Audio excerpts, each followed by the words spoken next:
गणेशाय नमः। जय जगदम्बा माता की जय। हरे राम राम राम हरे हरे, हरे कृष्ण कृष्ण कृष्ण हरे हरे, हरे राम राम राम हरे हरे, हरे कृष्ण कृष्ण कृष्ण हरे हरे, हरे राम राम राम हरे हरे, हरे कृष्ण कृष्ण कृष्ण हरे हरे, हरे राम राम राम हरे हरे, हरे कृष्ण कृष्ण कृष्ण हरे हरे, हरे राम राम राम हरे हरे, हरे कृष्ण कृष्ण कृष्ण हरे हरे, हरे राम राम राम हरे हरे, हरे कृष्ण कृष्ण कृष्ण हरे हरे। बोला पुंडलिक वरदा हरि विठ्ठल श्री ज्ञानदेव तुकाराम पंढरीनाथ भगवान की जय। माऊली ज्ञानेश्वर महाराज की जय। जगद्गुरु संत तुकाराम महाराज की जय। जय जय रघुवीर समर्थ। वक्रतुंड महाकाय सूर्यकोटि समप्रभ निर्विघ्नं कुरु मे देव सर्वकार्येषु सर्वदा। सर्वमंगलमांगल्ये शिवे सर्वात् साधिके शरण्ये त्र्यंबके गौरी नारायणी नमस्तुते। गुरुर्ब्रह्मा गुरुर्विष्णू गुरुर्देवो महेश्वरा, गुरुर्साक्षात् परब्रह्म तस्मै श्री गुरुवे नमः।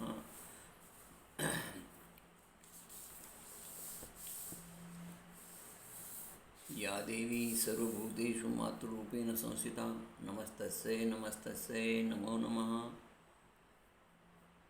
जयाचा जगी जन्म नामार्थ झाला, जयाने सदा वासनामात केला। जयाच्या मुखी सर्वदा नामकीर्ती, नमस्कार त्या ब्रह्मचैतन्यमूर्ती। झरी झरी वनिधेनु आठवी वत्स नित्य, जननी गिरी कामे बालका पाशिचित्त। तदुपरी गुरुमाये लेकुरा ठेवी प्रेम, श्री सद्गुरु रामानंद तुम्हा प्रणाम। आहे तू जननी मध्ये न कळे अज्ञान मी लेकरू, घाली घे मज प्रेम पाकर सदा, दूरी नको बेदरू। प्रेमे बात मुक्त कंठ करुणी, नाही दुजे बंधन।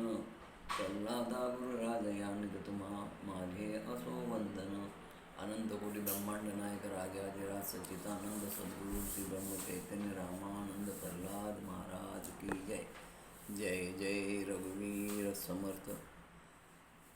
जय जगदम्ब। भाविक श्रोते हो, आजपासून आपण दुबई येथील सत्संगात श्रीमद देवी भागवताचं चिंतन करणार आहोत। भागवत विद्यापीठ पुणे आणि सत्संगधारा महाराष्ट्र दुबई यांच्या संयुक्त विद्यमाने हा देवी भागवत कथेचा शुभारंभ आपण इथं आजपासून करत आहोत।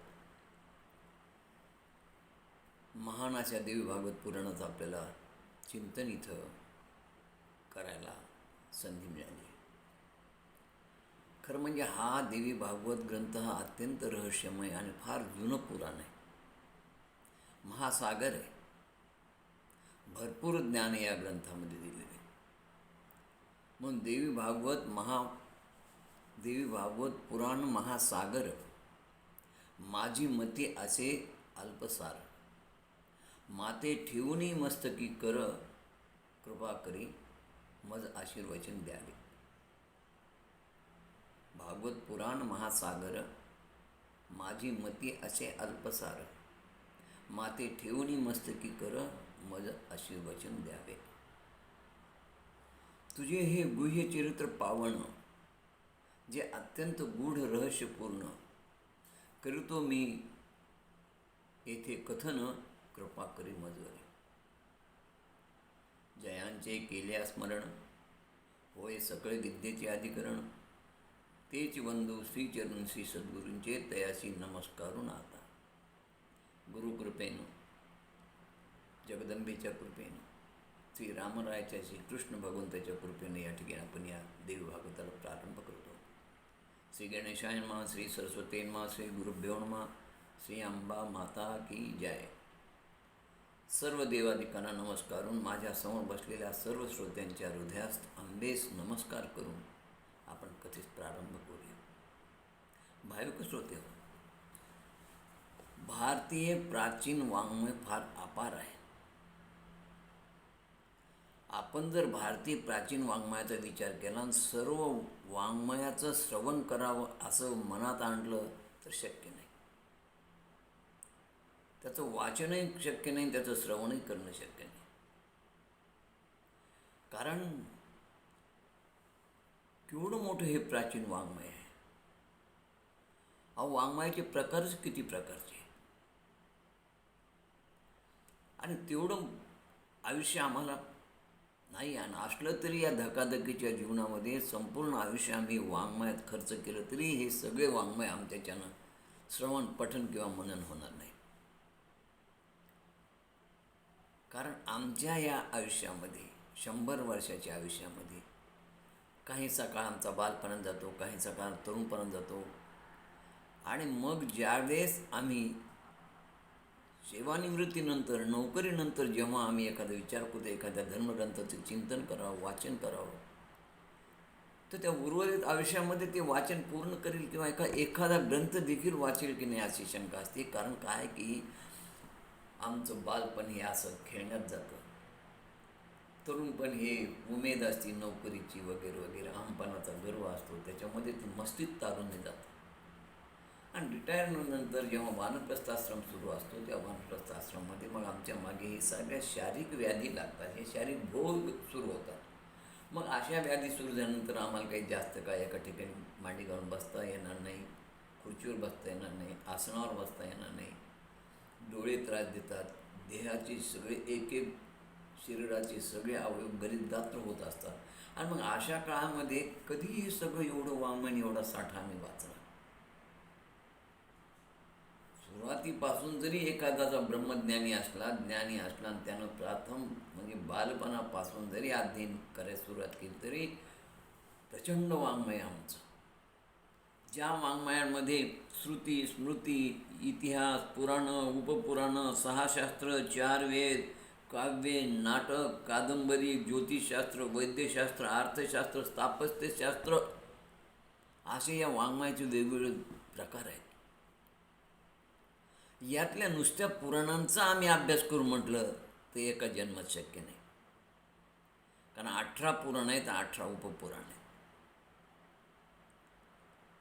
कारण अर्ध आयुष्य आमचं झोपेत जातं 50 वर्षे, राहिल्या 50 वर्षामधलं तरुणपण, बालपण आणि नोकरीमध्ये जातं.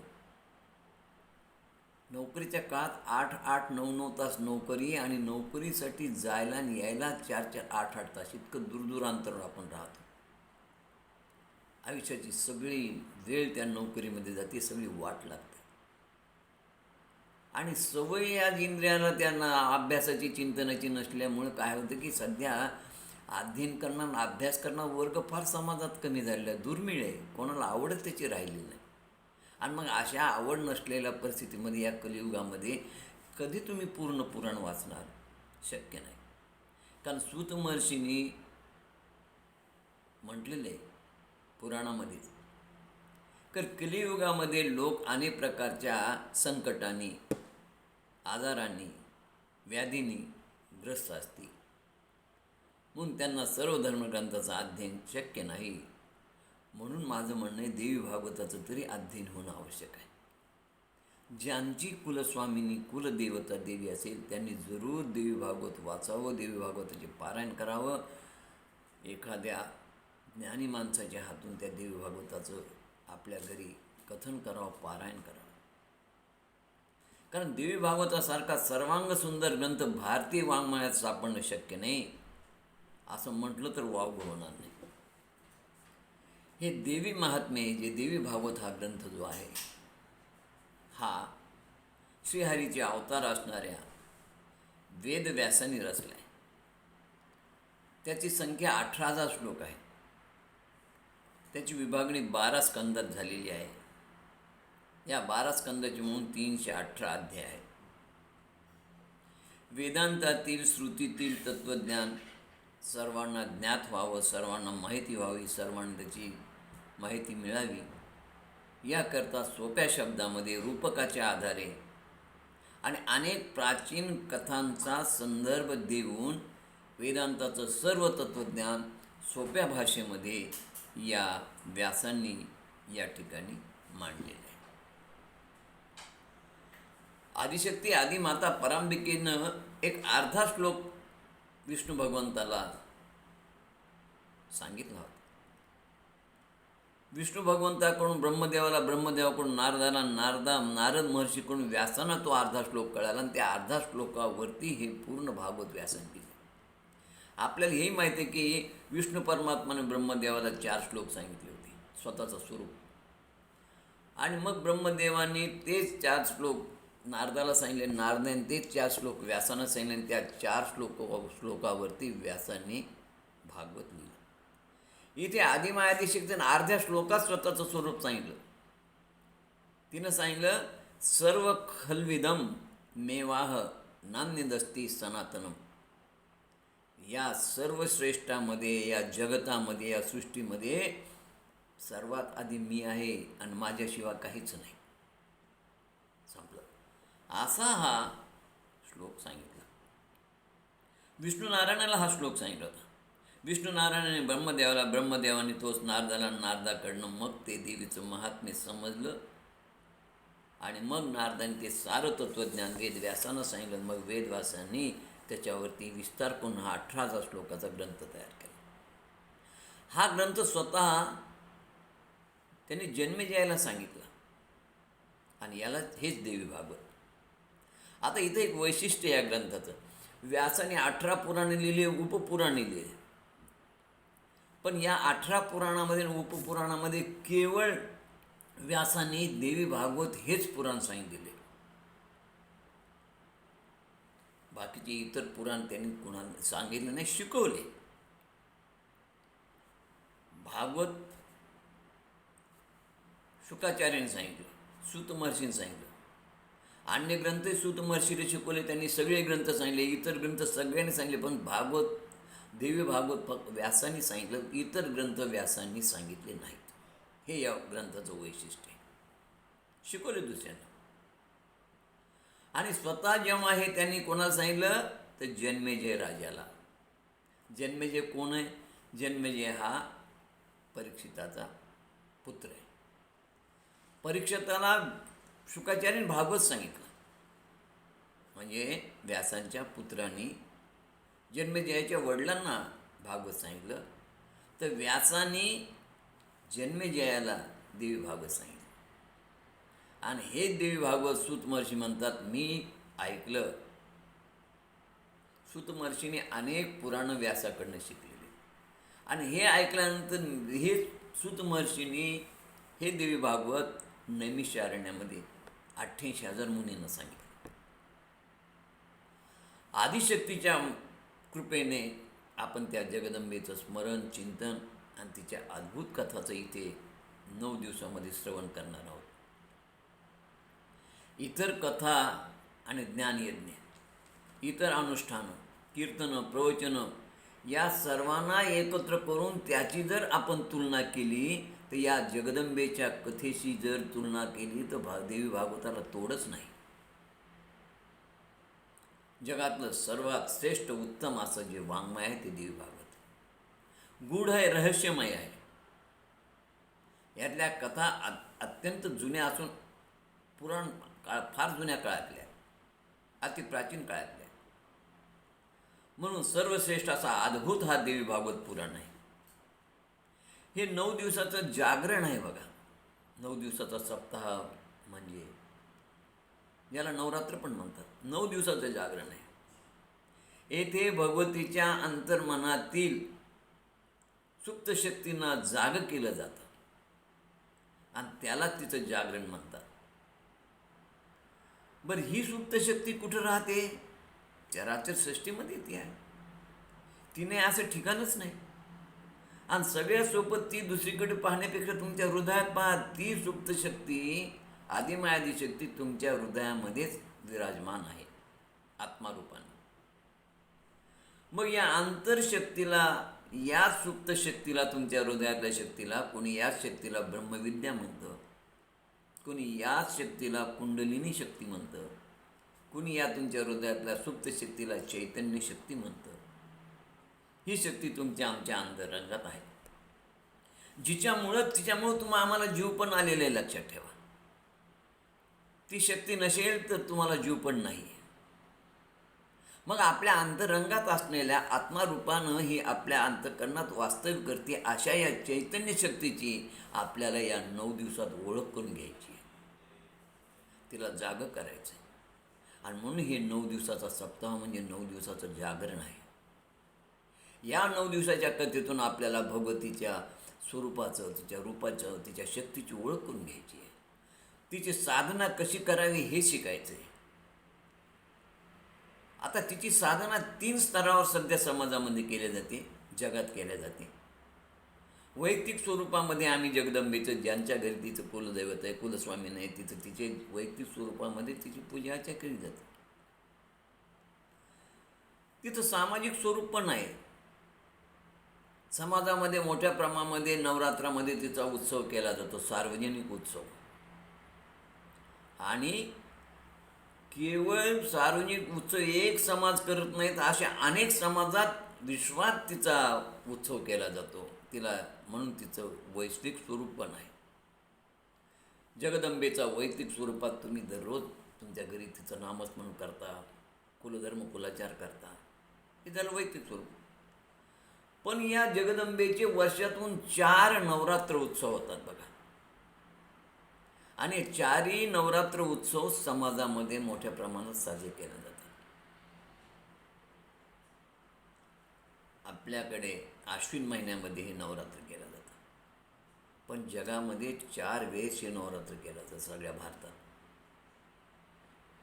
आणि म्हणून समाजामध्ये हे नवरात्र करताना शारदीय नवरात्र केलं जातं. समाजामध्ये सगळे एकत्र येऊन जे ते देवीची स्थापना करतात, मोठ्या प्रमाणामध्ये सामाजिक उत्सव करतात, दांडिया खेळतात, कथा करतात, कीर्तन करतात. या निमित्तानं हा झाला सामाजिक स्तरावरचा तिचा उत्सव. आणि जागतिक लेवलवर संपूर्ण भारतामध्ये वेगवेगळ्या प्रांतात वेगवेगळ्या रीतीने हिचा उत्सव केला जातो. आणि एकदा नाही तर अनेक ठिकाणी 4 वेळेस हिचा उत्सव केला जातो वर्षातून. आता मग हा भारतात होणारा उत्सव हा वैश्विक उत्सव म्हणून स्वरूपाला आला हो. या भारतामध्ये राहणारे जे शक्तीचे भक्त आहेत, जे देवीचे भक्त आहेत, ते जगाच्या पाठीवर कुठे जरी राहायला गेले तर ते त्या देवीचा उत्सव करतात, तिचं स्मरण करतात. आणि प्रत्येक ठिकाणी तुम्हाला तुमच्या घरामध्ये तिचा उत्सव करण्याचा मुभा आहे, परवानगी आहे. आता यात इथं देखील युनायटेड अरेबिक स्टेट हे राष्ट्र, हे कंट्री वेगळे आहे. 7 देशांचा हा एक भाग आहे, समुदाय आहे, ज्याला इमिरेट्स म्हणतात. आणि या 7 समुदायामध्ये जरी हिंदू धर्माची संस्कृती नसली तरी या ठिकाणी देखील तुम्हाला महाराष्ट्रीयन लोक किंवा भारतीय लोक जे शक्तीचे उपासक आहेत, शक्तीचे भक्त आहेत, ते आपापल्या ठिकाणी हा उत्सव करतात. त्याला काही इथं नकार नाही. मग अशा प्रकारे अमेरिकेत गेले, इंग्लंडमध्ये गेले, कॅनडात गेले, प्रत्येक ठिकाणी गेलेले जे शक्ती उपासक आहेत ते आपापल्या याच्याप्रमाणे त्या शक्तीची उपासना आपापल्या कम्युनिटीमध्ये करतात. आणि म्हणून हिला हे वैश्विक स्वरूप देखील प्राप्त झाले आहे, वैयक्तिक, सामाजिक आणि वैश्विक. आता हिला हे वैश्विक स्वरूप प्राप्त होऊन ह्या कथेचं काही महत्त्वच आगळं वेगळं बघा. इतर कथापेक्षा वेगळी कथा आहे. ही कथा नाहीची, हे आंबा यज्ञाची. आणि या यज्ञामध्ये अहंकाराची राखून अंतःकरणाची शीतलता प्राप्त होते, असा प्रत्येक देवी भागवत करणारा अनुभव मिळतो. दिव्यत्वाची प्रचिती प्राप्त होते. हे दिव्य कथामृत आहे. म्हणून या दिव्य आंबा यज्ञाची एक वेगळी अनुभूती आहे. आणि ही अनुभूती आम्हाला या कथेच्या रूपातून इथं 9 दिवसात घ्यायची आहे. ही देवी भागवत ही एक वेगळ्या तत्वाची कथा आहे. रामकथा ही एका वेगळ्या तत्वाची कथा आहे, एका वेगळ्या तत्वावर आधारित आहे. तर देवी भागवत ही वेगळ्या कथावर आधारित आहे. श्रीमद भागवत ही वेगळ्या तत्वावर आधारित आहे. देवी भागवत हे अनुभूतीनं युक्त, याच्यामध्ये उपासना आहे, मंत्र साधना आहे, तंत्र साधना आहे. या तिन्ही प्रकारातून इथे या भागवतात त्या आदिमायेचं चिंतन केलेलं आहे. अजून या कथेचं वैशिष्ट्य, एक मुख्य कथा या ठिकाणी भागवतामध्ये सुरू होते आणि त्या मुख्य कथेतून अनेक उपकथा इथे सांगितल्या जातात त्या कथेला पूरक. बरं, या कथा तुम्हाला अन्य कुठेच कोणत्याच ग्रंथात ऐकायला मिळणार नाही. आपल्याला भारतामध्ये, परदेशात कुठेही बघा, वेगवेगळ्या भारतातल्या प्रदेशामध्ये भागवत कथा ऐकायला मिळेल, रामकथा ऐकायला मिळेल, शिवपुराण ऐकायला मिळेल. पण देवी भागवत हा फार दुर्मिळ ग्रंथ आहे. असं म्हटलं जातं शास्त्रात की पूर्वसंचित पूर्वपुण्यही उदयाला आली तरच श्रीमद देवी भागवत श्रवण करायला मिळतं, ऐकायला मिळतं, शिकायला मिळतं. आणि देवी भागवत जर तुम्हाला ऐकायला मिळायचं असेल, शिकायला मिळायचं असेल, तर तुमच्यावरती पूर्ण शिवाची आणि शक्तीची कृपा पाहिजे, पार्वतीची कृपा पाहिजे. तेव्हाच हा आंबा यज्ञ पूर्ण होतो. हा आंबा यज्ञ करा ही इच्छा आहे, तेव्हाच तुमच्या मनात येते. म्हणजे श्री याचा अर्थ काय की श्रीमद देवी भागवत हे शिवशक्तीचं ऐकी आहे. शिवाची कृपा आणि शक्तीची कृपा झाली तरच तुमच्या मनात बुद्धी येते की चला गाड्या आपण देवी भागवत लावूया. आणि म्हणून बघा की भागवत तुम्हाला प्रत्येक ठिकाणी ऐकायला मिळेल, लावलेलं मिळेल. गल्ली बोळामध्ये, समाजामध्ये मोठ्या प्रमाणात भागवताच्या कथा चालतात. टी व्हीवर देखील भागवताच्या कथा चालतात. एखादी कुठंतरी देवी भागवताची कथा टी व्हीवर एखाद्या वेळेस ऐकायला मिळते. आणि म्हणून देवी भागवतकार कमी आहे, कारण ही देवी भागवत शिकण्याची इच्छा होण्यासाठी जे देखील शिवशक्तीचं ऐक्य पाहिजे, पूर्वसंचित पाहिजे, पूर्वपुण्य पाहिजे. त्या मातेचा तुमच्या पाठीशी कृपा आशीर्वाद हवा तरच तुम्ही देवी भागवत श्रवण करू शकता. नाही तर देवी भागवत सारखा अवघड आणि महान ग्रंथ तुमच्या बुद्धीच्या आकलनातच बसणार नाही. त्याचं आकलन होण्यासाठी देखील त्या मातेची कृपा पाहिजे. अनेक लोक ग्रंथ हातात घेतात, वाचतात आणि ठेवून देतात. जे विद्यार्थी आमच्याकडे देवी भागवत शिकायला आज आलेले आहेत, 60-62 विद्यार्थी, त्या 62 विद्यार्थ्यांचं पहिलं रीडिंग हेच होतं की गुरुजी अवघड ग्रंथ हो, काही कळत नाही.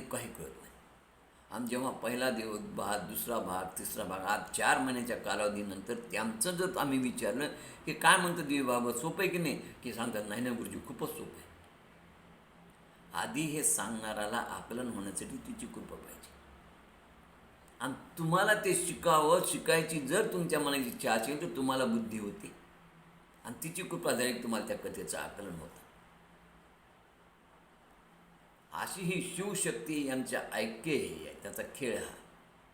या संपूर्ण ब्रह्मांडाचा सारीपाठ हे शिवशक्ती मिळून कसा खेळतात याचं गोपनीय चिंतन या ग्रंथातून केलेलं आहे. आणि म्हणून फार महत्त्वाचा ग्रंथ आहे, रहस्यमय ग्रंथ आहे, गोपनीय ग्रंथ आहे. सामान्य माणसाला आकलन होणार नाही, परंतु व्यवस्थित रीतीनं जर सोप्या शब्दामध्ये त्याला जर सांगण्याचा प्रयत्न केला आणि एकदा का या ग्रंथाची गोडी लागली ना, बस मग बाकीचा कुठला ग्रंथ तुम्हाला वाचा वाटणार नाही आणि ऐका वाटणार नाही. असा हा उत्तम ग्रंथ आहे. आणि सगळ्या ग्रंथांचं तत्त्वज्ञान याच्यामध्ये आहे.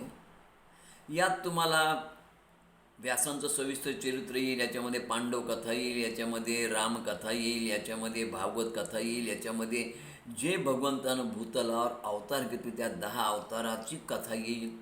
आणि या सर्वामध्ये हे अवतार घ्यायला जगदंबा कशी कारणीभूत आहे, जगदंबा ही कशी शक्ती तुमच्या आमच्यामध्ये, आणि हिचं आज ही जगदंबा कुठे नाही आहे, प्रत्येक स्तरावरती आहे, पण ते आम्हाला कळत नाही. ही जगदंबा आज तुमच्या आमच्या घरात आहे, ही जगदंबा आज तुमच्या हृदयात आहे.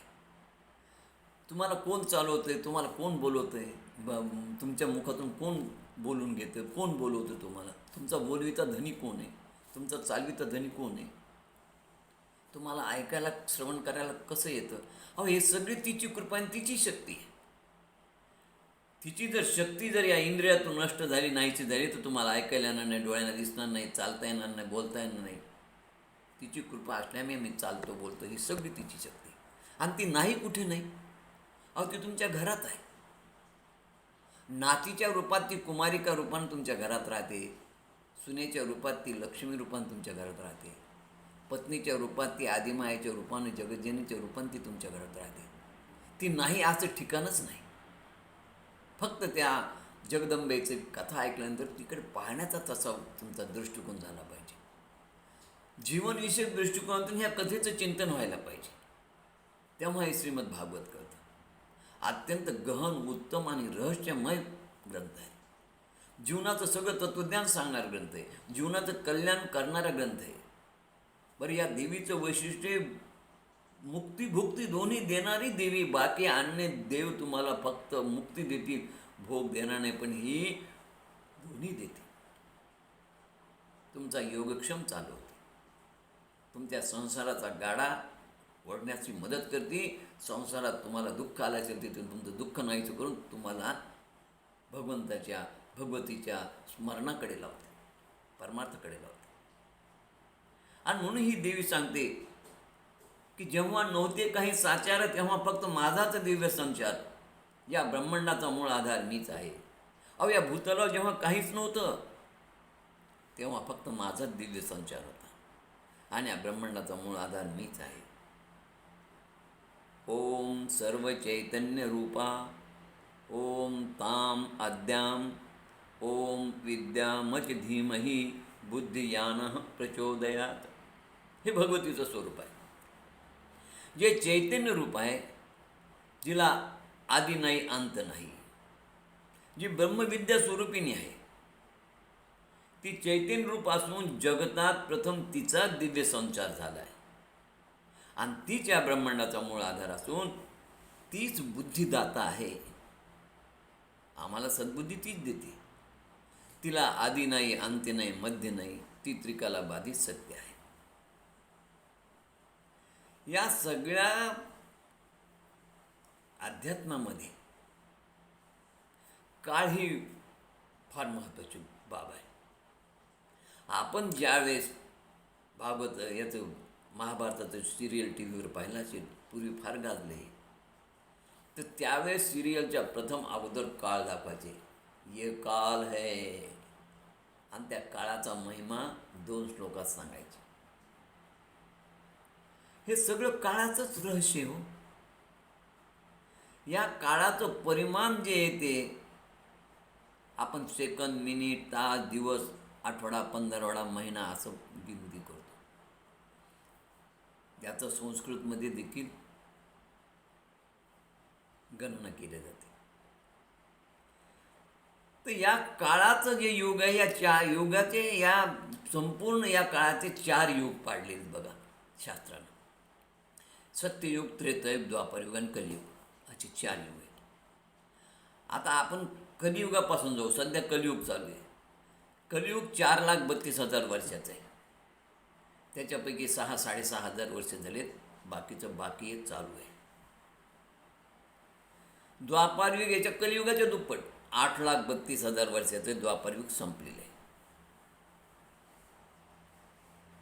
आपलं 8,64,000 वर्षाचं आहे. त्रेतायुग त्याच्यापेक्षा 3 पट 12,96,000 वर्षाचं. सत्ययुग त्याच्यापेक्षा 4 पट 17,28,000 वर्षाचं. या 4 मिळून एक महायुग म्हणतात. आणि या महायुगाची टोटल संख्या दोन्हीची 4 मिळून 43,20,000 वर्ष होती. या महायुगानंतर प्रलय होत असतो. आणि प्रलयामध्ये सगळं जग नष्ट होतं. आणि फक्त कोण असतं? एकटी जगदंबा असते. आणि प्रलयानंतर मग परत जे ते सत्ययुग, त्रेतायुग, द्वापारयुग, कलियुग सुरू होतं. असं हे घटिका यंत्र अनेक कालावधीपासून चालू आहे. असं जे 4 काळाचं महायुग होतं, 43,20,000 वर्ष, आणि यानंतर प्रलय होतो. असे 71 महायुग झाल्यानंतर एक मन्वंतर होतं. म्हणजे 43,20,000 गुणिले 71, तेव्हा एक मन्वंतर. असे एकूण 14 मन्वंतर होतात एका युगात. 14 मन्वंतरापैकी आज 7 मन्वंतर संपलेले आहेत. 7वं मन्वंतर चालू आहे. वैवस्वत मन्वंतर सध्या चालू आहे. आता ब्रह्मदेवाच्या 100 वर्षामध्ये 14 मन्वंतर येतात. आज 7 मन्वंतर संपलेत. म्हणजे आज ब्रह्मदेवाचं वय 50 वर्ष झालं आणि अजून 50 वर्ष बाकी आहे. आता या वैवस्वत मन्वंतरामध्ये 28 युग झाले. 71 उणे 28, बाकीचे राहिल्यानंतर हे वैवस्वत मन्वंतर संपेल. आणि या 28 युगामध्ये द्वापार युग संपतात. हे मन्वंतर सुद्धा आता हे 28 युगामध्ये वैवस्वत मन्वंतरामध्ये हा भगवंत म्हणजे द्वापार युगानंतर हे मन्वंतर सुरू झाले. पांडुरंग हा योग आहे 28 विटेवरी उभा. वैवस्वत मन्वंतरापासून पांडव हा 28 युगापासून त्या विटेवर उभा आहे, कुंडलिकाच्या भेटीला आलेला. आणि म्हणून आपण आरतीमध्ये म्हणतो योग्य 28 विटेवरी उभा. आता हे सगळं सांगण्याचं कारण काय की आम्हाला अंदाजे मातेचं जी जगदंबा म्हणते की जेव्हा नव्हते काही साचार तेव्हा फक्त माझाच दिव्य संचार, या ब्रह्मांडाचा मूळ आधार मीच आहे. ही माता केव्हापासून या भूतलावर आहे, हे ब्रह्मांड केव्हापासून निर्मिती झाली, या जगताची उत्पत्ती केव्हा झाली, फार गहन आणि रहस्यमय. पण या सगळ्याचा अभ्यास शास्त्रामध्ये दिलेला आहे. आता ब्रह्मदेवाचं 50 वर्ष झाले आणि ब्रह्मदेवाचे 100 वर्ष झाल्यानंतर ब्रह्मदेवाच्या 100 पट विष्णूचं वय, विष्णूच्या 100 पट शंकराचं वय आणि त्याच्या कितीतरी पट आदिमायेचं वय. आपल्याला आघासुराची कथा माहिती आहे. त्याच्यावरून तुम्हाला ब्रह्मदेवाच्या आयुष्याचं गणना करता येईल की 100 पट 100 वर्ष जायचे आणि 100 पट विष्णू म्हणल्यानंतर विष्णूचा एक दिवस म्हणजे किती क्षणाचा असेल आणि 365 दिवस किती क्षणाचे असतील याचा विचार करा. आम्हाला माहिती आहे की ब्रह्मदेवानं एका क्षणासाठी गोपाळांना त्या गायींना ब्रह्मलोकात नेऊन निद्राधीन केलं होतं.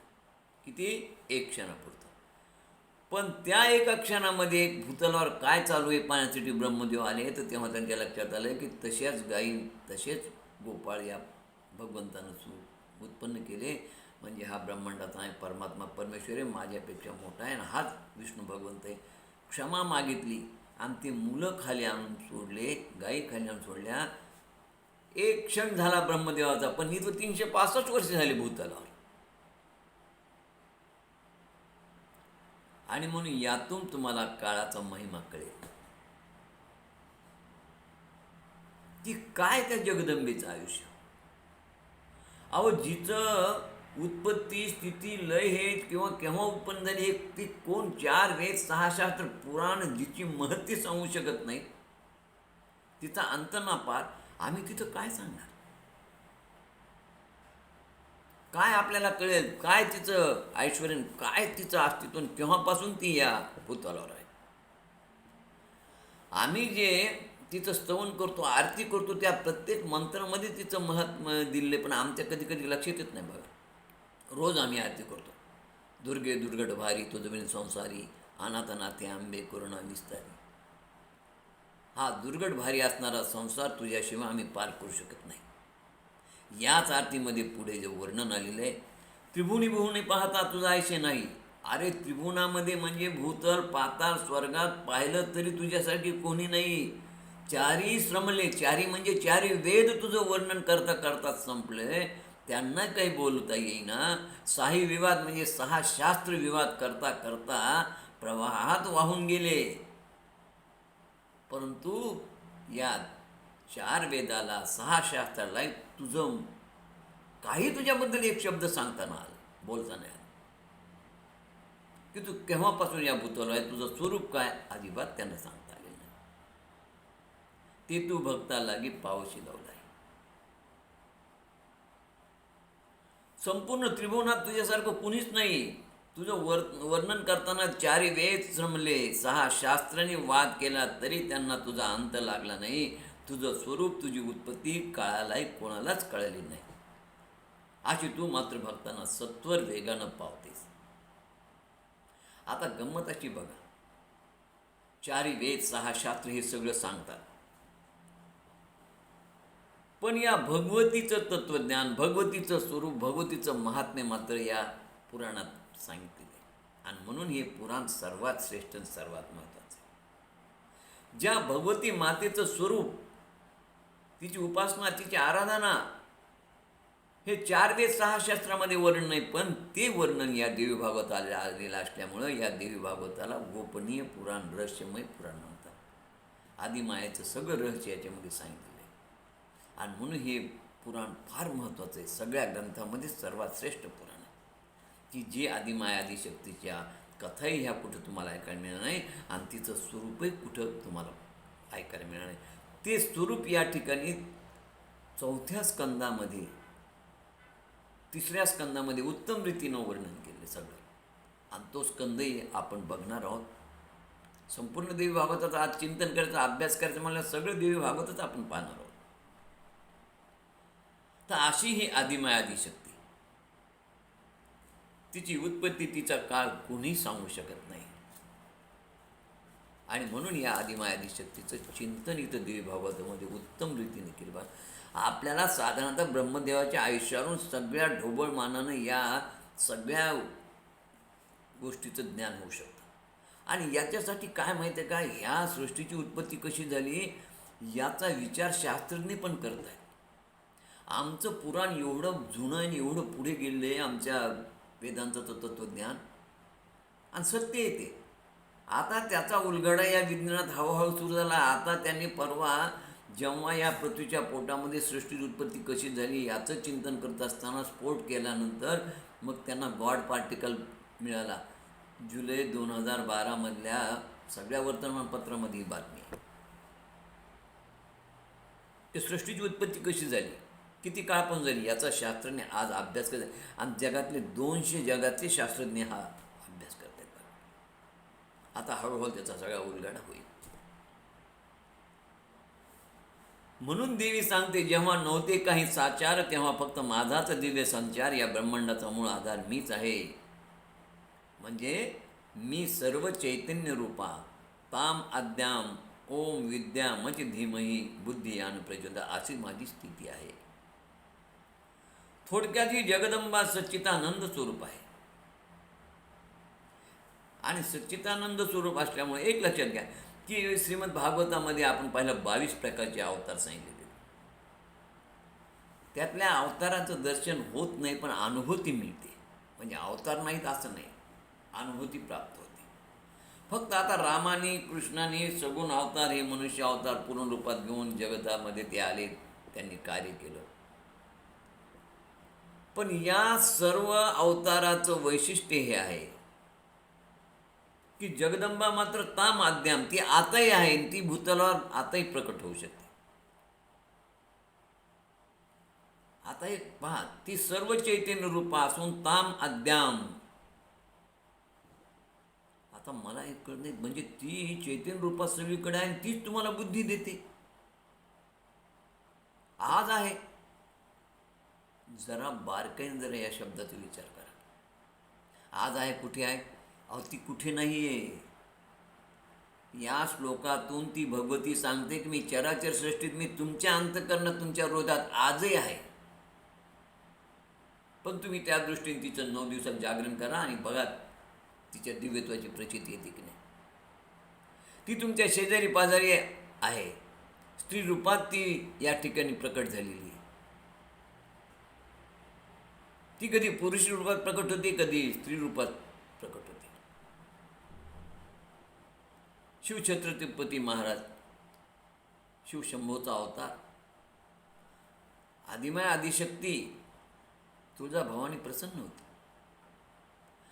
अहिल्यादेवी होळकर मातेचाच अवतार आहे. त्याच्याशिवाय एवढं कार्य होऊ शकत नाही. शिवबा भगवंताचाच अवतार आहे. त्याच्याशिवाय एवढं कार्य होऊ शकत नाही. असे हे सगळे आजपर्यंत झालेले महान जे कोणी शक्ती स्वरूपात असलेले जे झाले ते साक्षात जगदंबेचा अवतार असतो.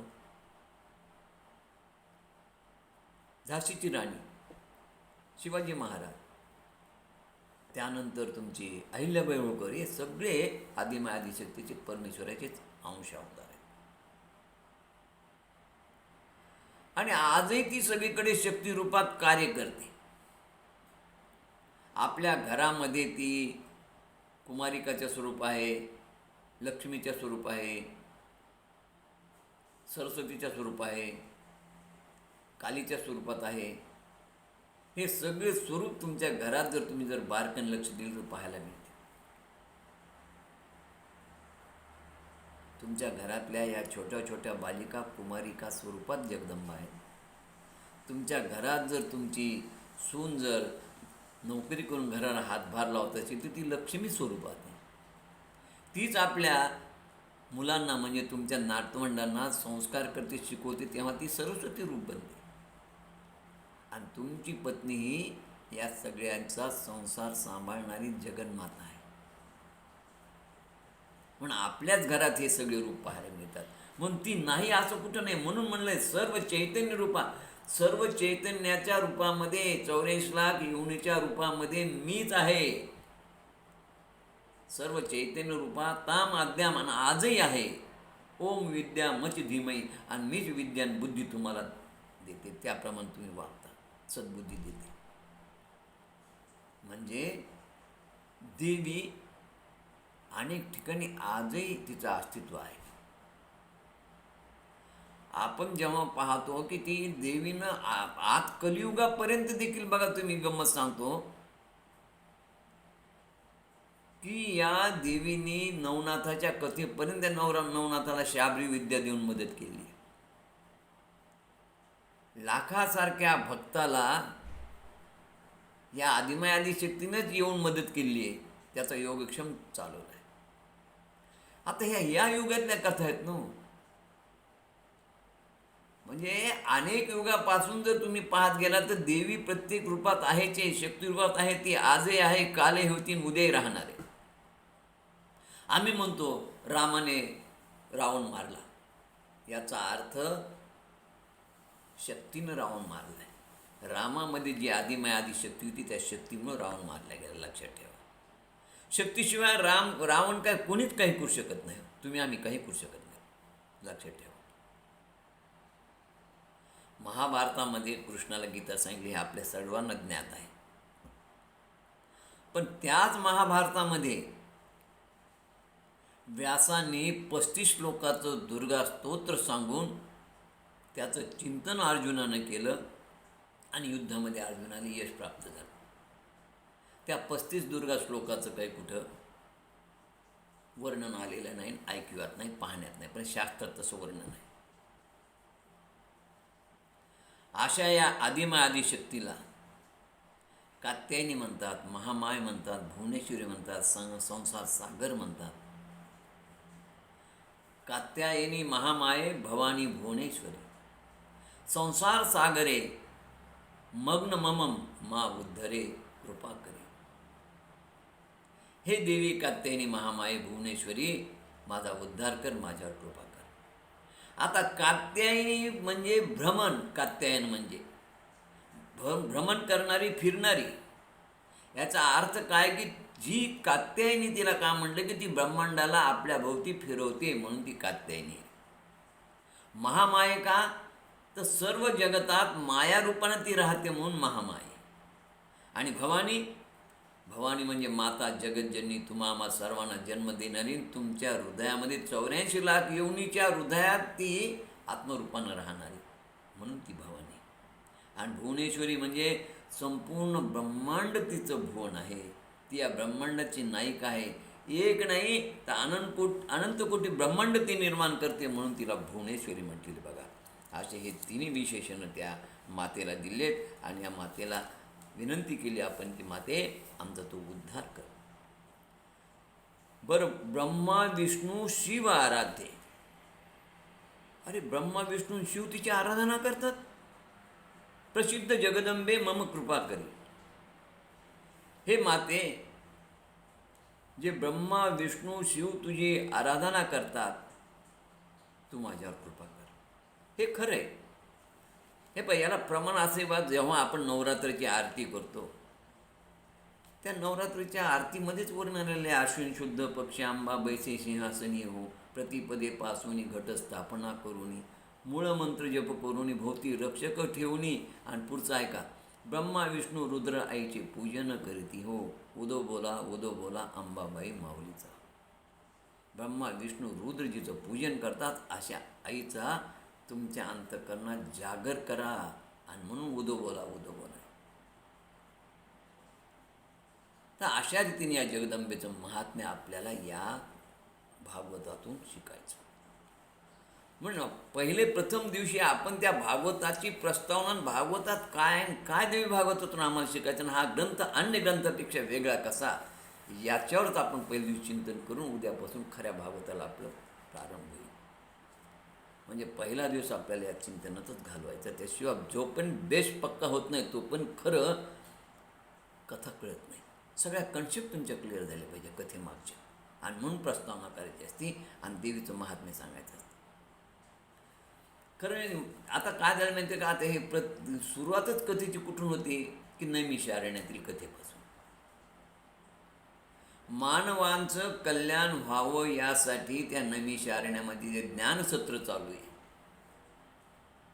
कारण पुढे येणारा कलिचा काळ फार भयानक राहणार आहे.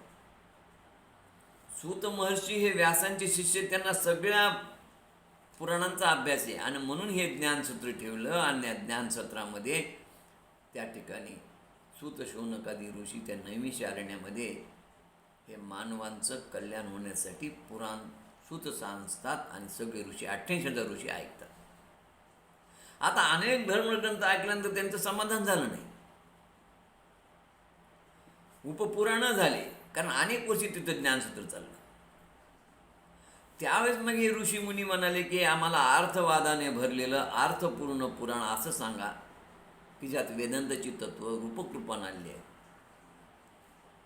ज्याच्यामध्ये कथा आहे, मीमांसा आहे. मीमांसा म्हणजे त्यातून काय योग्य आणि काय अयोग्य याचं चिंतन करून आम्हाला योग्य ते घेता यावं. त्याच्यामध्ये हेतुवाद असावा. म्हणजे या कथाचा हेतू काय, या कथेचं वर्म काय, कथा कशामुळे सांगितली, म्हणजे तो हेतू आम्हाला ग्रहण करता येईल. ज्यात पुराणाची 5 लक्षणे असून जे पुराण श्रोत्यांची ऐतेंद्रिय शक्ती जागृत करीन. ऐतेंद्रिय शक्ती म्हणजे आत असलेली शक्ती, आत्मारूपी शक्ती, असं पुराण सांगा, असा आग्रह त्या ठिकाणी असलेल्या 88,000 ऋषींनी सुतांना केला. त्या सूत म्हणाले या सगळ्या तुमच्या हेतू पूर्ण करणारं एकच पुराण आहे की जे पुराण अत्यंत अर्थवादानं अर्थपूर्ण भरलेलं आहे, ज्याच्यामध्ये वेदांताची तत्व आहेत, रूपकृपात आलेल्या कथा आहेत. याच पुराणातून योग्य काय अयोग्य काय याचं चिंतन करण्याची शक्ती, क्षमता तुम्हाला मिळते. याच पुराणातून कथा सांगून त्या कथेमागचा हेतू सांगितलेला आहे आणि त्यासाठी केलेले योग्य न्याय, असं हे पुराण आहे. ते म्हणजे श्रीमद देवी भागवत पुराण आहे. आणि ज्या देवी भागवत पुराणामध्ये पुराणाची 5 लक्षणं आम्हाला पाहायला मिळतात, असं देवी भागवत पुराण मी तुम्हाला सांगेन. तर अशा रीतीनं हे पुराण सांगून तुमच्या हृदयात असणारी जी भगवती आहे तिला आपण जागवण्याचा प्रयत्न करू. आणि तिला जागवायचं म्हणून आपण तिचा उदय करतो. उदय ग अंबे उदय. आणि ही आत्मशक्ती जागृत होण्यासाठी 9 दिवस हे देवी भागवत श्रवण करा. आता हे सगळं प्रास्ताविक प्रस्तावना ऐकल्यानंतर चाणाक्ष श्रोत्यांच्या मनामध्ये अनेक शंका उत्पन्न होतात. बघा, ज्या श्रोत्यांना अनेक पुराण ऐकले ना, आता तिथं 28,000 श्रोते होते ऐकणारे आणि सगळे चाणक्य होते. मग यांच्या मनामध्ये शंका निर्माण होणारच. अहो तुम्ही आम्ही कलियुगात कथा ऐकणारे श्रोते त्यांच्या मनात देखील अशा शंका येतात. आणि मग ते विचारतात की गुरुजी महाराज, तुम्ही आम्हाला भागवत सांगताना सांगितलं कृष्णच प्रमुख देवता आहे, श्रीकृष्णाचं वर्णन केलं, त्याच्या अद्भुत लीला सांगितल्या, त्याची भक्ती केल्यानंच मनोवांछित फळ मिळतं असं तुम्ही सांगितलं भागवतात, म्हणून आम्ही कृष्ण भक्ती करायला लागलो. नंतर तुमच्या मुखातून रामकथा ऐकली आम्ही. रामचरित्र सांगताना तुम्ही कृष्णाबद्दल बोललेच नाही, तुम्ही रामाचंच सांगले, रामच प्रमुख देवता आहे, त्याचंच वर्णन केलं, रामायण जीवनाची आदर्श संहिता आहे हे पटवून दिलं आणि रामचंद्राची कृपा प्राप्त करून घ्या, बाकी कशाची तुम्हाला कोणाचीच कृपा प्राप्त करून घेण्याची गरज नाही असं सांगितलं. कृष्णचरित्र सांगताना कृष्णाचं सांगितलं, रामचरित्र सांगताना रामाचं सांगितलं, शिवपुराणही आम्ही तुमच्या मुखातून ऐकलं, काशीखंड ऐकला काशीला. तर त्यामध्ये तुम्ही शिव हीच प्रमुख देवता आहे, त्याची उपासना करा, म्हणजे दुसरं कोणतंच साधन करण्याची गरज नाही. तर विष्णू पुराण सांगताना तुम्ही विष्णूचंच एकमेव साधना करा सांगितलं. तुमच्या मुखातून गणेश पुराण पण ऐकलं, तर त्यामध्ये तुम्ही गणेशाचंच महात्म्य सांगितलेलं आहे. नारद पुराणात तुम्ही नारदाचं, वामन पुराणात वामनाचं, नरसिंह पुराणात नरसिंहाचं, त्याच देवतांची महती सांगितलेली आहे. आता देवी भागवतामध्ये तुम्ही देवीचं श्रेष्ठत्व, देवीचे महत्त्व सांगतात. मग अशा भिन्न भिन्न पुराणातून आम्ही भिन्न भिन्न देवतेची चरित्र ऐकली आणि भिन्न भिन्न देवतेची चरित्र ऐकल्यानंतर आमच्या मनामध्ये गोंधळ उत्पन्न होतो, संभ्रम निर्माण होतो, शंका निर्माण होते की मग कृष्ण श्रेष्ठ का रामश्रेष्ठ, रामश्रेष्ठ का विष्णुश्रेष्ठ, विष्णुश्रेष्ठ का गणेश श्रेष्ठ का देवी श्रेष्ठ, कोणत्या देवाला आम्ही समर्थ देव मानायचं? या सर्व देवामध्ये एकच समर्थ देव नाही का? मग तो जर समर्थ असेल मग बाकी पुराण ऐकण्याची गरज काय? हा जिज्ञासूच्या श्रोत्याच्या मनातला प्रश्न आहे बघा, आणि हा योग्य प्रश्न आहे. पण तो श्रोतेहो थोडं समजावून घ्या की काय आहे हे तत्व. संपूर्ण जगतामध्ये, संपूर्ण ब्रह्मांडामध्ये एकच तत्व कार्य करतं, लक्षात ठेवा. आणि ते तत्व या नावारूपाच्या पलीकडचं आहे. ते तत्व आम्ही जाणून घ्यायला पाहिजे. त्या तत्वाला कोणी राम म्हणेल, कोणी कृष्ण म्हणेल, कोणी शिव म्हणेल, कोणी गणेश म्हणेल, कोणी गौरी म्हणेल. हे एकाच तत्वाचे भिन्न भिन्न रूप आहेत. पण या नामरूपाच्या पलीकडे जाऊन आपण त्या सर्वांमध्ये एकच तत्व पाहायला पाहिजे. लक्षात घ्या की आम्ही एखाद वेळेस एक गुरुच्या दर्शन जातो, एखाद्या उमरखेडच्या महाराजांचं दर्शन घेतलं आम्ही, माधवानंद महाराजांचं. त्यांच्या पायावर मस्तक ठेवताना आमच्या मनामध्ये काय विचार येतो? आम्हाला त्या महाराजांच्या हृदयात, अंतःकरणात, त्यांच्यामध्ये आमचे सद्गुरू प्रल्हाद महाराज दिसावे. ज्या ज्या स्थली हे मन जाय माझे, त्या त्या स्थली हे निजरूप तुझे, मी ठेवितो मस्तक त्या ठिकाणी, तेथे सद्गुरू तुझे पाय दोन. कारण हे गुरुतत्व आहे. रूप वेगळे, प्रल्हाद महाराज रूप वेगळं, माधवानंद महाराजचं रूप वेगळं आहे. प्रत्येक गुरूंचं रूप वेगळं असलं पण तत्व एक आहे. म्हणून आम्ही त्या रूपाकडे नाही पाहायचं, आम्ही त्या तत्वाकडे पाहायचं. म्हणून रामायणामध्ये रामाचं महत्त्व सांगितलं असेल, भागवतामध्ये कृष्णाचं असेल, गणेश पुराणात गणेशाचं असेल, शिवपुराणात शिवाचं असेल. हे सगळे रूप जरी असले तरी या सर्वांच्या मागे एकच तत्व आहे, आणि तो तत्व म्हणजे ब्रह्मांडाचा नायक. आणि ते तत्व जडजीवाचा उद्धार करत असतं. म्हणून कोणत्याही गुरुचं दर्शन घ्या, पण त्या गुरुत तुमच्या गुरुची प्रतिकृती पहा, त्या गुरुला तुमचे गुरु मानून दर्शन घ्या. तसं कोणतंही तत्व पाहताना त्या ब्रह्मांड नायकाला पहा. रामाची कथा ऐकताना ब्रह्मांड नायक पहा, ते तत्व लक्षात घ्या. कृष्ण, शिव हे नाव वेगवेगळे, रूप वेगवेगळे, पण तत्व एकच आहे. आणि ते तत्व या जडजीवाचा उद्धार करू शकतं. असं एकच परमात्मा तत्व आहे जे अनेक रूपात प्रकट होतं. आणि हे तत्व म्हणजे परमात्मा, परब्रह्म, त्यालाच काळाचा काळ म्हणतात. काळ शब्द महत्त्वाचा आहे. तो विविध रूपाने नटला आहे. तो परमात्माच या चराचर सृष्टीमध्ये संपूर्ण जगताचं त्याचं रूप आहे. संपूर्ण जगत म्हणजे त्यात परमात्माचं तेच तत्व जळी स्थळी काष्टी पाषाणी सर्वत्र विराजमान आहे.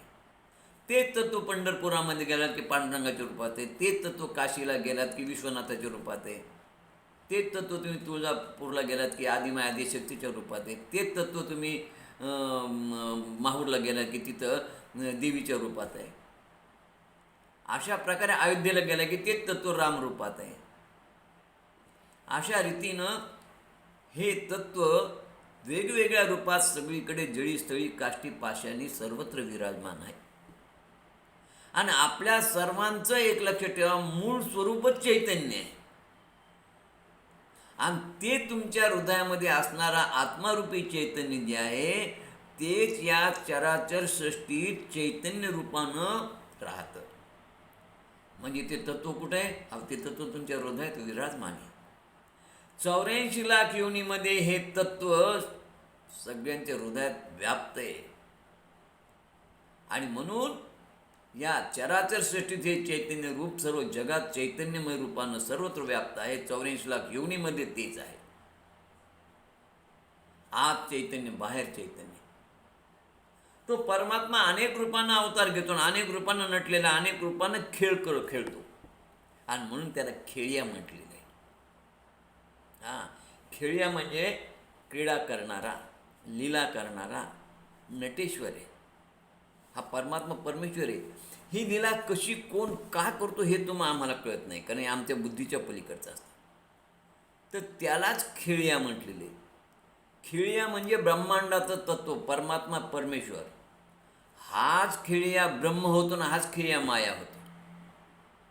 आणि ब्रह्म आणि माया होऊन हाच खेळिया या ठिकाणी खेळ खेळतो. आणि म्हणून सगळ्यात सोपं तुम्हाला जर एकच तत्व लक्षात ठेवा की हे जे संपूर्ण जगतामध्ये, संपूर्ण ब्रह्मांडामध्ये एकच तत्व भरलेलं आहे, ते तत्व आत्मारूपानं तुमच्या हृदयात आहे.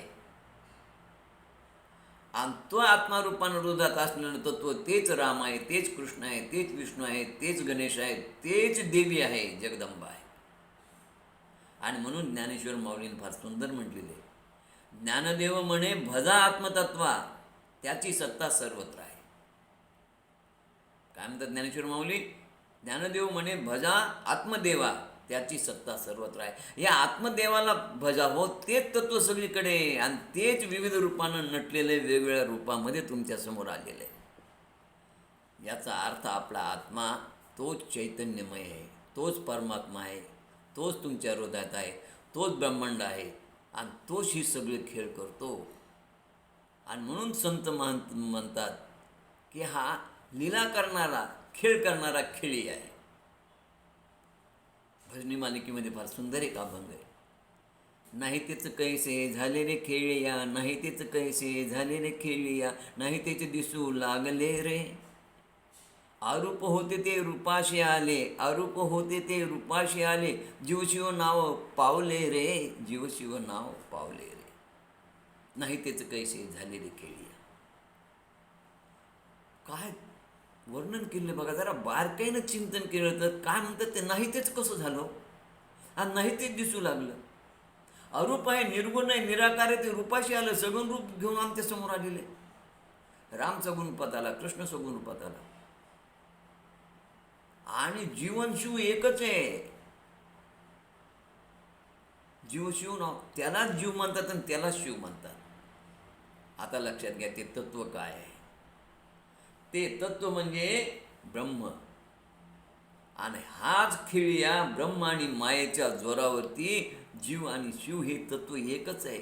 तोच म्हणजे परमात्मा परमेश्वर. आणि नाही तेच दिसू लागतं ना, सगुण रूपात आल्यानंतर कृष्ण आहे, राम आहे. आता महत्त्वाचा नाही तेच दिसू लागलं म्हणजे जगत हे मिथ्याच आहे ना, पण हे त्याच्या त्या खेळिया करणाऱ्याची लीला आहे. त्याचा हा खेळ आहे, त्याची ही माया त्या ब्रह्माची. आणि त्याच्या मायेमुळे नाही तेच दिसू लागलं. हे जग सगळं खोटं आहे, मिथ्या आहे, पण ते दिसायला आम्हाला आणि खरं भासायलं. आणि या जगामुळं मग या देहाला जीवन, त्याला शिव. द्वैत झालं. हे द्वैत होण्याचं कारणही हे जगत, हे जगतातली माया आहे. मायेमुळं हा जीव शिव असून, ब्रह्म असून हा स्वतःला जीव मानायला आणि तो शिव वेगळा. हे द्वैत निर्माण होण्याचं खेळ देखील या खेळियानंच केलेला आहे. आणि त्या मायेमुळे हा जीव शिवापेक्षा वेगळा झाला आहे आणि म्हणून त्याला जीव आणि शिव हे नाव प्राप्त झालं आहे. जीव शिव नाव पावले रे ऐक खेळिया, तुझं सांगितले ऐसे जाणून खेळ खेळे रे. हे खेळिया असं जाणून तो खेळ खेळतो, जाणून बुजून हा खेळ खेळतो. संतांनी या खेळियातून या ब्रह्मांडाच्या आदिमाय आदिशक्तीचा, भगवतीच्या शक्तीचा, तिच्या लीलाचं सुंदर वर्णन केलं आहे. अहो तिची लीलाच न्यारी आहे. तिच्या लीलेनं नाही तेच घडून येतं, नाही तेच दिसू लागतं. अरूपते रूपाशी आलं म्हणजे निर्गुण रूप हे सगुण रूप धारण करून भूतलावर आले. राम कृष्ण वगैरे हसताना खेळताना रडताना दिसतात. खरे रडतात का निर्गुण निराकार मायेमुळे भासतात. म्हणजे ही तिची लीला आहे. त्या खेळ्याचा खेळ आहे हा. रामाला हरणाच्या मागे पळवतो, रामाला सीता रावणाने पळून नेल्यानंतर त्याच्या डोळ्यातून रडवतो, असा भास निर्माण करतो. हा खेळ आहे हो. आणि हा ते ब्रह्मांडाचा नायक हा ब्रह्म असा या मायेच्या सायनाचा खेळ खेळत असतो बघा. आणि म्हणून अरूप असणारं निर्गुण निराकार असणारा परमात्मा सगुण रूपात रामरूपात दिसतो. ती ह्या खेळीचाच खेळ आहे. निर्गुण ते सगुण झाले आणि जीवशिव हे त्यालाच नाव प्राप्त झाले बघा. ही सारी त्या जगदंबेची लीला, ही सारी त्या तत्वाची लीला. आणि ते तत्व म्हणजे ब्रह्मतत्व म्हणजे जगदंबा. ती जगदंबा शिव होते, ती जगदंबा जीव होते, ती जगदंबात परमात्मा होते, ती जगदंबात परब्रह्म होते, ती जगदंबात सद्गुरू होते, ती जगत होते. म्हणून तुमचे सद्गुरू जे असतील, प्रल्हाद महाराज घ्या, माधवानंद महाराज, कोण की प्रत्येकाचे आपापले सद्गुरू, हे सद्गुरू हे ब्रह्मतत्वच आहे. हे सद्गुरूच राम आहेत, हे सद्गुरूच कृष्ण आहेत, हे सद्गुरूच आदिमाय आदिशक्ती आहेत. या सद्गुरूमध्ये हे सगळे तत्व आहेत. ब्रह्मांडाचा नायक ब्रह्म परमात्मा परमेश्वर गुरुच आहे. तो या जगताचा जगदीश्वर आहे. ही आदिमाया जगत निर्माण करते मायानं, जे नश्वर मिथ्या जगत आहे. आणि ही आदिमाया या जगताला सत्य भासवते आणि त्या जगदीश्वराला लपून ठेवते. शेवटी या आदिमायाचेच हे सगळं तत्व आहे. जीव शिव सगळे सगळे सगळे ब्रह्म परमात्मा परब्रह्म सगळे. आणि जीव होण्यासाठी शिव होणारच तत्व जीव होतं आणि शेवटी जीवशिव एकच होतं. आणि त्या जीवशिवानंच जगताची निर्मिती होती. आता या जगताची ब्रह्मांडाची निर्मिती करण्यासाठी तेच पुरुषतत्व प्रकृती होतं. पुरुष म्हणजे परमात्मा परब्रह्म ब्रह्म महाकाळ. या पुरुषासाठी आलेल्या संज्ञात बघा. पुरुष म्हणजेच परमात्मा, पुरुष म्हणजेच परब्रह्म, पुरुष म्हणजेच ब्रह्म, पुरुष म्हणजेच काळाचा काळ. तर प्रकृती म्हणजे जगतजननी आदिमाय आदिशक्ती. जगताच्या निर्मितीसाठी तेच तत्व आई होतं, जननी झालं, माता झालं आणि तेच तत्व पिता होतं. कुठलं? हे ब्रह्म नावाचं तत्व. जगाची उत्पत्ती, सृष्टीची उत्पत्ती जननीशिवाय होऊ शकत नाही. आणि आपण पाहिलं बघा, भागवतामध्ये एक कथा जेव्हा आली की ब्रह्मदेवाला सृष्टीची उत्पत्ती करायला सांगितली, पण ब्रह्मदेवानी जे काही ऋषीमुनी उत्पन्न केले होते ते ऋषीमुनी सनक सनंद हे सगळे ऋषीमुनी तपश्चर्याला गेले. हे काही म्हणावं तेवढी सृष्टी उत्पन्न करणं. मग ब्रह्मदेवाला चिंता निर्माण झाली. मग ब्रह्मदेवाला चिंता निर्माण झाल्यानंतर ब्रह्मदेवाच्या देहातून दोन स्वरूप बाहेर आले. एक पुरुष म्हणजे स्वयंभू मनू आणि दुसरी शत्रुप म्हणजे प्रकृती. आता या ठिकाणी पुरुष हा कोण आहे? ब्रह्म आहे, परमात्मा परमेश्वर आहे, काळाचा काळ आहे. आणि शत्रुपा ही कोण आहे? ही अंबा आहे, जगदंबा आहे, ही माया आहे, आदिमाया आदिशक्ती आहे, जगतजननी. म्हणजे ब्रह्मापासून हे दोन रूप निर्माण झाले. आता ही रूपक कथा आहे. तसा ब्रह्म म्हणजे या ठिकाणी काळाचा काळ आहे, परमात्मा परमेश्वर गृहीत धर. मग या परमात्मा परमेश्वरापासूनच दोन रूप झाले. हा परब्रह्म स्वतः ब्रह्म पुरुष झाला आणि आदिमाय आदिशक्ती ही जे ती स्वयंभू मनूची पत्नी झाली, शत्रुपा झाली. मग या शत्रुपापासून शत्रुपाचे पुढे हे रूप आहेत: आदिती, कौशल्या, सीता, देवकी, राधा. हे शतरूपाचे स्वरूप म्हणजे प्रकृतीचे स्वरूप म्हणजे स्त्रीचे स्वरूप, आणि पुरुषाचे कश्यप, दशरथ, राम, वसुदेव, कृष्ण हे जोड्यात झाल्या. आदिती, कश्यप, कौशल्या, दशरथ, सीता, राम, देवकी, वसुदेव, राधा, कृष्ण. पुरुष आणि प्रकृती. ब्रह्मदेवाच्या देहापासून झाले हे दोन स्वरूप, ब्रह्म आणि माया. माया म्हणजे आदिमाया आदिशक्ती. आता हेच लोन पुढे आलेलं आहे. जसं या स्वयंभू म्हणू म्हणजेच आदिती, कश्यप, कौशल्या, दशरथ, सीता, राम, देवकी, वसुदेव, राधा, कृष्ण, तसंच पुढे पुरुष आणि स्त्री तुमच्या कुटुंबामधले असलेला कर्ता पुरुष हा देखील ब्रह्म आहे, आणि त्याची पत्नी ही प्रकृती आहे. पुरुष आणि प्रकृती, आणि यातूनच या सगळ्या सृष्टीची उत्पत्ती झाली. आणि म्हणून हे जे परब्रह्म आहे, तुमची उत्पत्ती आमची उत्पत्ती देखील जगजननीशिवाय होऊ शकत नाही. मग जगताच्या निर्मितीसाठी हेच तत्व माता झालं, हेच तत्व पिता झालं. म्हणून माता पिता या दोघांची जगताच्या उत्पत्तीसाठी आवश्यकता आहे.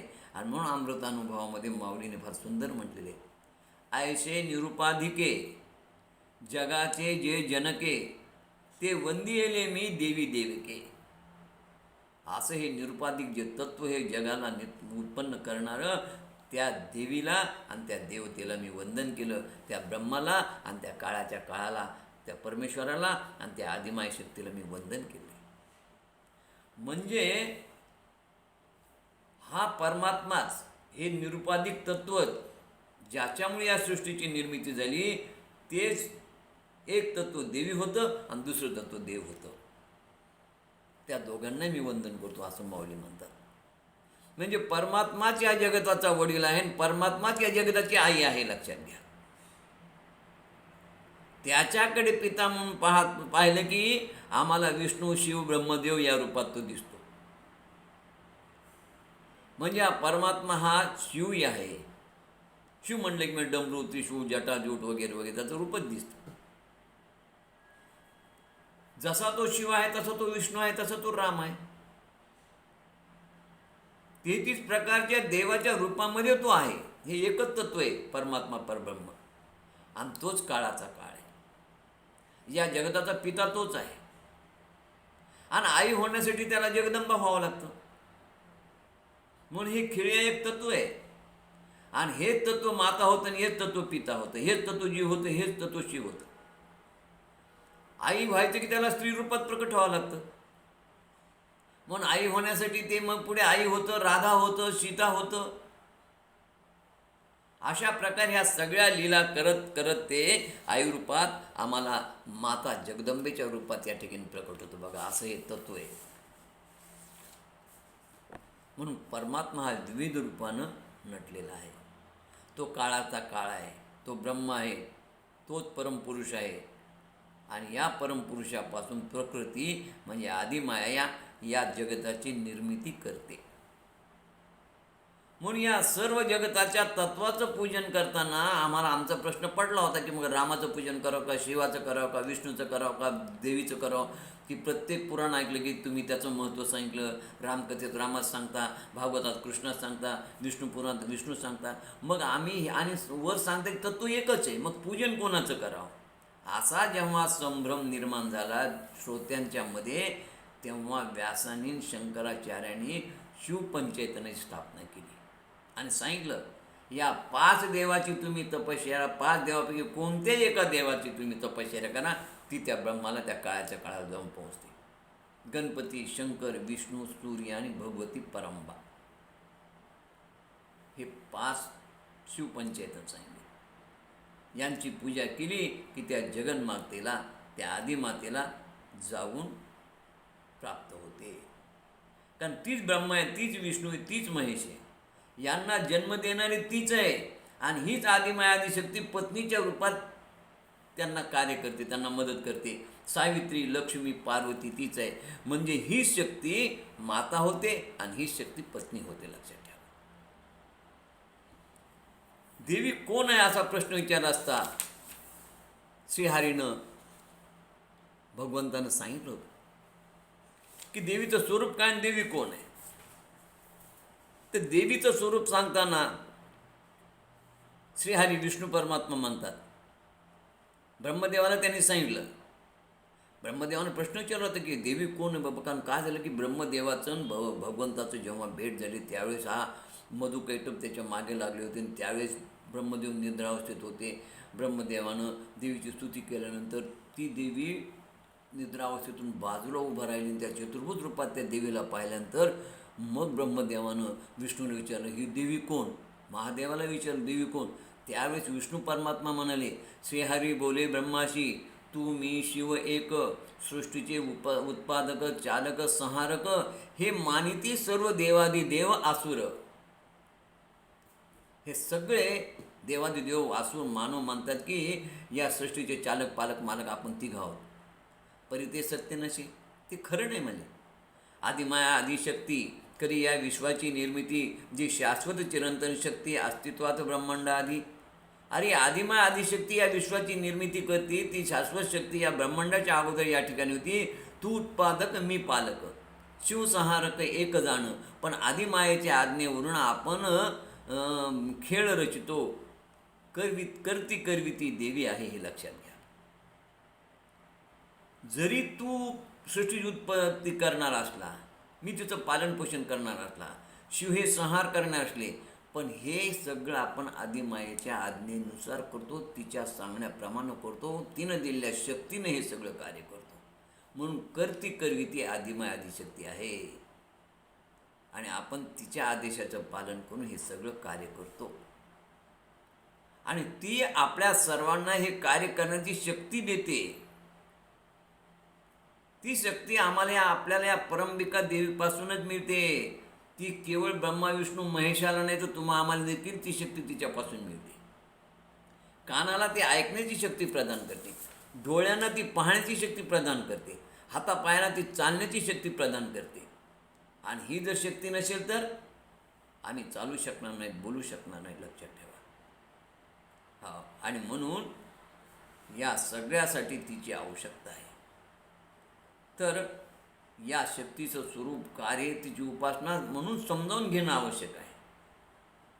या शक्तीची उपासना केली तर आम्हाला मनोवांछित फळ मिळणार आहे, आमचे संकट नष्ट होणार आहे. म्हणून या जगात सर्व शक्तीचा म्हणजेच या भगवतीची उपासना केली जाते. म्हणून शक्तीचे उपासक खूप आहेत. आणि म्हणून या अशा भगवतीचं चरित्र आपल्याला इथे 9 दिवसामध्ये संपूर्ण पाहायचं आहे. म्हणून पहिल्या दिवसाच्या या कथेमध्ये आम्हाला या भगवती मातेचं, भगवतीचं स्वरूप काय याचं फक्त आपण प्रस्तावना घेतलेली आहे. खरं स्वरूप तर तुम्हाला 3ऱ्या स्कंदामध्ये कळेल. काय आहे भगवती, ब्रह्मांड कसं निर्माण करते वगैरे वगैरे. आणि म्हणून अशा भगवतीचं चरित्र लिहिणाऱ्या व्यासांची आम्हाला थोडी माहिती आवश्यक आहे. बघा, भूतलावर धर्मासाठी अवतार घेणारे ईश्वरी अवतार 2 प्रकारचे. एक धर्माचं रक्षण करून दुष्ट दुर्जनाचा निर्दालन करणारे पूर्ण अवतार आपल्याला रामकृष्ण माहिती. आणि दुसरा अवतार असा आहे जडजीवांचा उद्धार करण्यासाठी त्यांना ज्ञानदानाचं कार्य करून धर्माचं रक्षण करणारा, धर्म शिकवणारा, धर्माचं तत्त्वज्ञान सांगणारा दुसरा अवतार आहे. धर्म रक्षण करणारा आणि धर्माचा प्रचार करणारा. तर हा धर्माचा प्रचार करणारे, धर्माचं तत्त्वज्ञान सांगणाऱ्यामध्ये कपिल, दत्तात्रय, ऋषभदेव, महिदास आणि व्यासांचं नाव येतं. या सर्वांमध्ये व्यासांचं नाव फार श्रेष्ठ आहे. हां, ओम पूर्ण ज्ञानाय विद्महे ओम पूर्ण नंदाय धीमहि तन्नो व्यास प्रचोदयात. जेव्हा तेव्हा धर्माला ग्लानी येते आणि अशा त्या धर्माचं रक्षण करण्यासाठी असे व्यास सारखे अवतार घेतात. लोपले ज्ञान जगी हित नेनंती कोणी. जेव्हा संपूर्ण ज्ञान लोपलं गेलं होतं तेव्हा अशा व्यासांचा 17वा अवतार झाला. ज्ञान कार्यास घेतलेल्या अवतारामध्ये कपिल आहेत, दत्तात्रय आहेत, महिदास आहेत, ऋषभदेव आहेत आणि व्यास आहेत. आताच्या सगळ्या तत्त्वज्ञानातून, सगळ्या अभ्यासातून जर व्यासांना वगळलं तर शून्य बाकी राहील. बघा, 18 पुराणं, उपपुराणं, ब्रह्मसूत्र, 4 वेद, काय नाही लिहिलं व्यासांनी. सगळ्या प्रकारचं वाङ्मय सध्या आमच्यासमोर आहे. आणि या वाङ्मयाच्या आधारित धर्माचं ज्ञान सामान्य लोकांपर्यंत पोहोचण्याचं काम व्यासांनी केलं. आपला प्राचीन पुरातन इतिहास आहे बघा. आणि हा आपलं ज्ञान, हे तत्त्वज्ञान, हे धर्माचं ज्ञान सामान्य माणसाला समाजाच्या खालच्या स्तरापर्यंत हे ज्ञान जावं, त्याचा उद्धार व्हावा, ज्ञानार्जन व्हावं म्हणून वेदव्यासानं हे सगळे पुराणं उपपुराणं निर्माण केले.